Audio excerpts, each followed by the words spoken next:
Hi my dear students and parents, ரொம்ப இம்பார்ட்டண்ட்டான ஒரு நோட்டிஃபிகேஷன் தமிழ்நாடு கவுன்சிலிங் ரிலேட்டடா. ஸோ நான் ஆல்ரெடி சொல்லியிருந்தது தான், எம்சிசி கவுன்சிலிங் தள்ளி போச்சுன்னா டெஃபினெட்லி தமிழ்நாடு கவுன்சிலிங் தள்ளி போக வாய்ப்புகள் இருக்கு. பட் நான் சொன்னதுல இங்க ஒரு மாற்ற கருத்து என்ன அப்படின்னா, ஒரு 4 நாள் தள்ளி போகுங்கிறது என்னோட எதிர்பார்ப்பாக இருந்துச்சு. ஆனா தமிழ்நாடு கவுன்சிலிங் 4 நாள் எல்லாம் தள்ளி போகல, சரிங்களா?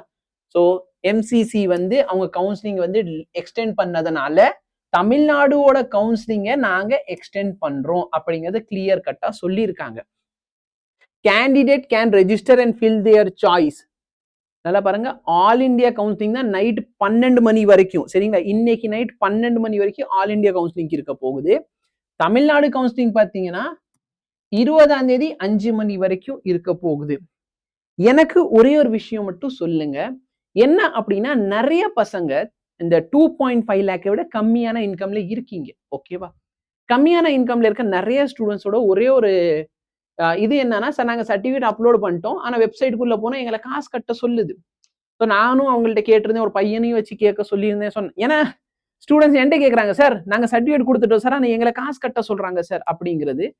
அப்போ நாங்க அவங்க கிட்ட கேட்கிறப்ப அவங்க என்ன சொன்னாங்கன்னா, நேத்து ஈவினிங் 3 மணிக்கு மேல நாங்க எல்லாத்தையும் அப்டேட் பண்ணிடுவோம், அதுக்கு மேல நீங்க ஃபீஸ் கட்ட தேவைப்படாது. ஆனா இப்போ வரைக்கும் அப்டேட் ஆகல. ஸோ எத்தனை பேருக்கு 2.5 லேக்கை விட நாங்க கம்மியா வச்சிருக்கோம் sir income certificate. So SC, SCA, ST category. ஆனா எங்களை செக்யூர் டெபாசிட் இப்பயே கட்ட சொல்றாங்க. ஸோ எத்தனை பேர் இருக்கீங்கன்னு கமெண்ட் செக்ஷன்ல கமெண்ட் பண்ணுங்க, ஓகேவா? அதே மாதிரி ஒரு சில பசங்க வந்து விளையாட்டுத்தனமா இருக்கீங்கடா, சரியா? ஒரு பையன்லாம் பாத்தீங்கன்னா 2.5 லேக்கை விட கம்மியான இன்கம் சர்டிஃபிகேட் வச்சிருக்கான், ஆனா அப்லோடு பண்ணல. ஏன்னு எனக்கு புரியல. ஏன்டா இந்த அளவுக்கு அசால்ட்டா இருக்கீங்க? இன்எலிஜிபிள் லிஸ்ட்ல உங்க பேர் 2 இடத்துலயுமே இருக்கு. நீ யோசிச்சு பாருங்க, நீங்க அந்த ஒரு சர்டிபிகேட்டா அந்த அவ்வளவு டைம் இருந்துச்சு. நான் நோட்டிபிகேஷன் மேல நோட்டிபிகேஷன் எல்லாத்தையும் போட்டுக்கிட்டு தான் இருக்கேன். என்னோட எல்லா வேலைக்கு நடுவில் உங்களுக்கு ஏதாவது நோட்டிபிகேஷன் இம்பார்ட்டண்டா வந்தா கொடுத்துக்கிட்டு இருக்கேன். என் வாட்ஸ்அப்ல இருந்து உங்களுக்கு ஏதாச்சும் ஒரு ஹெல்ப் வேணுமா, நான் வாட்ஸ்அப் நம்பர் முத கொண்டு கொடுத்து வச்சிருக்கேன். முடிஞ்ச அளவுக்கு எல்லாத்துக்கான டவுட்டை நான் இந்த வாட்ஸ்அப் சேனல்ல வந்து நான் சொல்லிக்கிட்டு தான் இருக்கேன். இப்ப அந்த பையன் மேனேஜ்மெண்ட் கோட்டா சீட் தான் எடுக்கலான்ட்டு இருந்தான், ஓகேங்களா? மேனேஜ்மெண்ட் சீட்னா டியூஷன் ஃபீஸ் மட்டுமே 15 லட்சம் ரூபாய் வருது அந்த பையனுக்கு.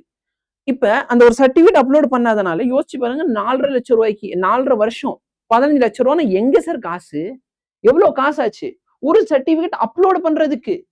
ஆனால் தயவு செய்து இந்த நோட்டிபிகேஷன் விஷயம் கொஞ்சம் கவனமா இரு, சரியா? அந்த வீடியோல ஏதாவது ஒரு அப்டேட் இருந்துச்சுன்னா நான் கண்டிப்பா என் சைட்ல இருந்து சொல்றேன். நீங்க எல்லாருமே அதை கவனமா பாருங்க, ஓகே? ஸோ இப்போதைக்கு நீங்க என்கிட்ட வந்து கேட்கறேன், எனி ஆல்டர்னேட்டிவ் மெத்தட். என்னால எந்த ஆல்டர்னேட்டிவ் மெத்தட் கொடுக்க முடியாது. நீங்க டிஎன் மெடிக்கல் செலெக்ஷனுக்கு ஒரு ரெக்வெஸ்ட் கொடுத்து, சார் நான் இந்த ஃபார்மை மட்டும் சப்மிட் பண்ணிக்கிறேன் சார் ப்ளீஸ் சார் ஏதாச்சும் ஒன்று கேளுங்க, வேற வழி இல்லை, ஓகேங்களா? தயவு செய்து இனிமேல் ஃபியூச்சர்லயாச்சும் கொஞ்சம் பொறுப்பா இருங்க, ஓகே? விளையாட்டுத்தனமா இருக்காதீங்க. So according to Tamil Nadu state UG medical counselling round 1 வந்து எக்ஸ்டெண்ட் ஆயிருக்குது. ஸோ சாய்ஸ் ஃபில்லிங் வந்து 20ஆம் தேதி 5 மணி வரைக்கும் நீங்க பண்ணலாம். 21ஆம் தேதியே process of seat allotment start ஆகும். அதுக்கப்புறம் பார்த்தீங்கன்னா 22ஆம் தேதி நாங்கள் ரிசல்ட்டை பப்ளிஷ் பண்ணிடுவோம். ஸோ கேண்டிடேட் வந்து 22ஆம் தேதி ரிசல்ட் பப்ளிஷ் ஆனதுலேருந்து 28ஆம் தேதிக்குள்ளார போய் ரிப்போர்ட் பண்ணணும், சரிங்களா? ஸோ ரிப்போர்ட்டிங் வந்து 28ஆம் தேதி வரைக்கும் தான் இருக்குது. ஸோ இதான் வந்து அப்டேட், சரிங்களா?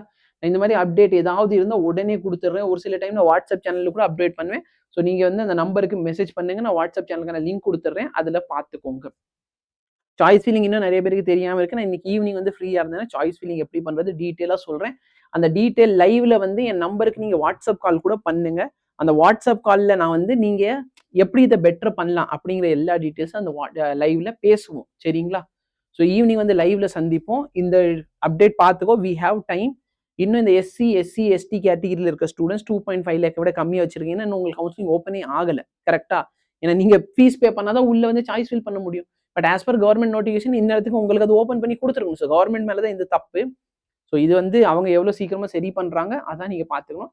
அது வரைக்கும் சரியா சார் கவர்மெண்ட் ஓப்பனே பண்ணல அதனால சும்மா உட்கார போறேன்னா இல்லை, சும்மா ரஃப் ஷீட் ஆஃப் பேப்பர்ல எந்தெந்த காலேஜ் வேணுங்கிறத நீங்க இது ஒரு லிஸ்ட் போட்டு வச்சுக்கோங்க, சரிங்களா? அதே மாதிரி பார்த்தீங்கன்னா ஃபீஸ் வந்துருச்சு. நான் ஃபீஸ் பத்தி நிறைய பேசக்கூடாது, ஆனாலும் என்னால பேசாம இருக்க முடியல, ஓகேவா? ஸோ டவுன்லோடிங் டேட்டால பார்த்தீங்கன்னா இந்த மாதிரி நோட்டிஃபிகேஷன் வர வர வர நான் எல்லாமே போட்டு தான் வச்சிருப்பேன். இது இல்லை, நிறைய டேட்டா டவுன்லோட் பண்ணல, எது எதுன்னு எனக்கு தெரியாது. ஸோ இது வந்து ஒரு காலேஜ்க்கான ஃபீஸு. சரிங்களா? ஸோ இந்த காலேஜ் ஃபீஸ்ல ஒரு சில ஃபீஸ் வந்து ஜென்யூனான ஃபீஸ் கிடையாது. சரிங்களா? இப்ப கேஎம்சிஹெச் வந்து லாஸ்ட் இயர் வந்து ஜென்யூனான ஃபீஸ் குடுக்கல. ஸோ ஒரு ரூ. 2,50,000 எக்ஸ்ட்ரா வாங்குவோம். நான் ஃபோன் பண்ணி கேட்கிறப்ப தான் அது சொன்னாங்க. ஓகேவா?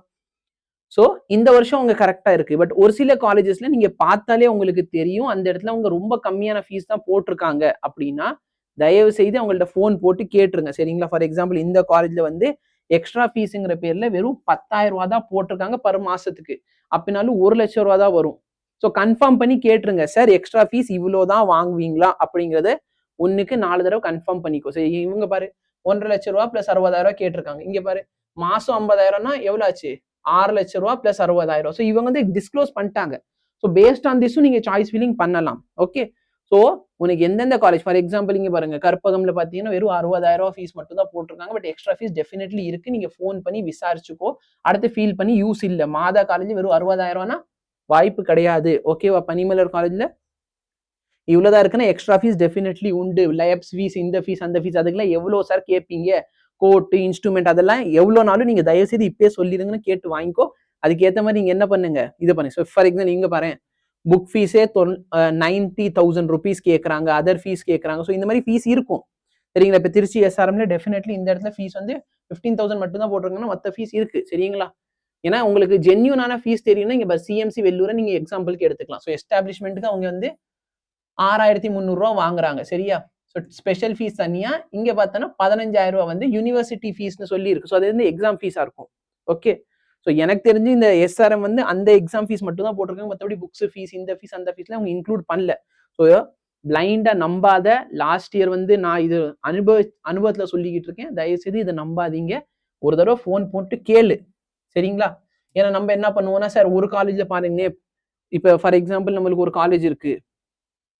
இந்த காலேஜ்ல வந்து நம்ம என்ன யோசிப்போம்? இங்க பாருங்க சார் 6,00,000 ரூபா பிளஸ் 60,000 ரூபான்னு கேட்கறாங்க. இந்த காலேஜ் ரொம்ப காஸ்ட்லி.